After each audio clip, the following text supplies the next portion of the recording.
కళ్ళకు కనబడుతున్నాయి. మరి కేసీఆర్ ఏం చేసిండు అంటే 200 పెన్షన్ 2000 చేసిండు, 200 పెన్షన్ను 2000 చేసిండు, 15 లక్షల మంది ఆడపిల్లలకు ₹1,00,000 ఇచ్చి పెళ్లి చేసిండు, 15 లక్షల మంది ఆడపిల్లలకు కేసీఆర్ కిట్ ఇచ్చిండు, ఆడపిల్ల పుడితే 13,000 ఇచ్చిండు, మగపిల్లగాడు పుడితే 12,000 ఇచ్చిండు.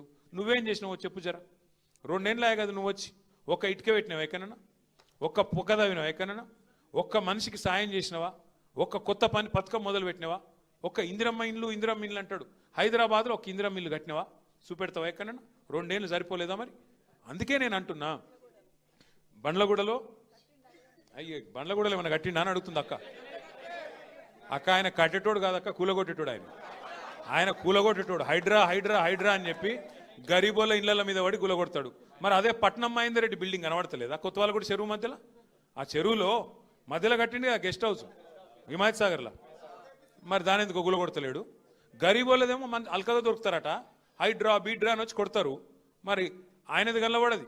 ఇప్పుడు హిమాయత్ సాగర్ చెరువు దగ్గర కోదంప కేవీపీ రామచంద్రరావు లేదాడా, వివేక్ వెంకటస్వామిది లేదు మంత్రిది. మరి ఈ పెద్ద పెద్ద సిపాయిలదేమో కనబడతలేవా మీకు? అంటే గరీబోడేమో పొంగులేటి శ్రీనివాసరెడ్డి లేదా? నేను అదే అంటున్నా. మరి గరీబోళ్ళేమో అల్కకు దొరుకుతారు నీకు. పెద్ద పెద్ద మూసీకి అడ్డం కడుతున్నాడు నార్సింగిలా, మూసీకి అడ్డం కడుతున్నాడు ఒక ఆయన పెద్ద బిల్డింగ్. ఏంద్రా అంటే 50 కోట్లు ఇచ్చిండట లంచం, చూసుకోపో అని చెప్పి ఆయన చేసుకుంటారు. గట్లున్నది కథ ఇల్లది. ఇక మీ ఎమ్మెల్యే ఉన్నాడు, ఇక అంటే బాగుండదు. ఇప్పుడు మరి లేడీస్ చాలామంది ఉన్నారు. ఇప్పుడు నాకు తెలిసి 2 లింగాలు ఉంటాయి, అయితే మగోళ్ళు లేకపోతే ఆడోళ్ళు. ఇవాళ ఈ 10 మంది పరిస్థితి ఏంటంటే వాళ్ళు ఎక్కడున్నారో వాళ్ళకి తెలియదు, వాళ్ళు ఏ లింగమో వాళ్ళకి తెలియదు. నువ్వు కాంగ్రెసా బీఆర్ఎస్ చెప్పురా భయ్ అంటే ఆడనేమో కాంగ్రెస్ అట నియోజకవర్గంలో, స్పీకర్ కాడికి రాగానే బీఆర్ఎస్ అట. నేను అడుగుతున్నా, నువ్వు నీ నిజంగా బీఆర్ఎస్ అయితే మరి ప్రేమ్ గౌడ్ ఇక్కడ జాయిన్ అవుతావు, నువ్వే ఆడు. నువ్వు బీఆర్ఎస్ అయితే ఇక్కడ ఉండాలా లేదా? నువ్వు మరి ఏడున్నావు? ఈ బతుకు అవసరమా? 4 సార్లు గెలుస్తుంది, 40 సార్లు గెలుస్తుంది. అందుకే అంటారు పెద్దలు చెప్తారు, నందేయి పందేయి 100 ఏళ్ళు బతికింది దానికంటే నందేయి 4 ఏళ్ళు బతికింది అని ఏమాట. పంది లెక్క 100 ఏళ్ళు బతికిన దానికంటే నంది లెక్క 4 ఏళ్ళు బతికినా చాలు. ఇప్పుడు జీవితం అంతా అందరం చస్తాం ఏదో ఒక రోజు.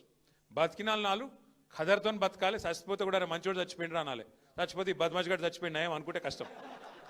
గట్లుండాలి. కానీ నేను అడుగుతున్నా, ఇదేంది నాకు అర్థం కాదు. ఏం అభివృద్ధి ఆశించిపోయినావు నువ్వు? రేవంత్ రెడ్డి రాజేంద్ర నగర్ ఏం చేసిండు? మెట్రో రైలు మేము గచ్చిబౌలి నుంచి శంషాబాద్కు మెట్రో రైలు మంజూరు చేయడమే కాదు, టెండర్ కంప్లీట్ చేసినాం, పైసలు మొత్తం పోగు చేసినాం, టెండర్ పూర్తయింది. ఎల్ఎన్టీ అనే కంపెనీ ఏదైతే మెట్రో కట్టిందో వాళ్ళకే వర్క్ వచ్చింది. సరిగ్గా ఈ పాటికి 2 ఏళ్లలోనే పని పూర్తయి ఈ పాటికి చుక్ రైలు ఉరుకుతున్నాయి మీ కాడికి. ఎందుకంటే